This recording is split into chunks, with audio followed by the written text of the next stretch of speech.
কখনো প্রে করেছো কারোর জন্য, মানে কোনো মানুষের জন্য? ধরো সেই মানুষটা আমাদের লাইফ থেকে চলে যাচ্ছে বা চলে গেছে অলরেডি, আর আমরা না খেয়ে দেয়ে কান্নাকাটি করে কন্টিনিউয়াসলি ভগবানের কাছে প্রে করে যাচ্ছি যাতে সেই মানুষটা আমাদের লাইফে থাকে। বাট আলটিমেটলি কিন্তু আমরা সেই মানুষটাকে রাখতে পারি না। আর রাখতে পারি না, তার থেকেও বড় কথা হচ্ছে সেই মানুষটাকে আদৌ আমাদেরকে ডিজার্ভ করে, যার জন্য আমাদেরকে এত কিছু প্রে করতে হচ্ছে, না খেয়ে দিয়ে পড়ে থাকতে হচ্ছে, কান্নাকাটি করতে হচ্ছে, কেন না তাকে আমাদের লাইফে রাখার জন্য। সে কিন্তু অনেকদিন মানে মনে মনে কিন্তু সে আগেই চলে গেছে, বাস। বাট ফিজিক্যালি সে যখন যায় তখন আমরা সেটা মেনে নিতে পারি না।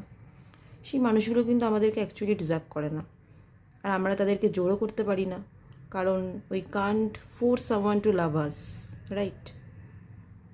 তো আমরা এই রিলেশনশিপ বলো, এইগুলোকে আমরা খুব কমপ্লিকেটেড করে ফেলি। এগুলো কিন্তু খুব ইজি।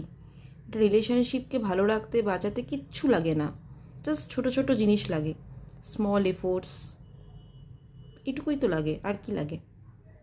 তো এটাই ছিল আমার বলার। চলো আবার দেখা হবে কাল, বাই।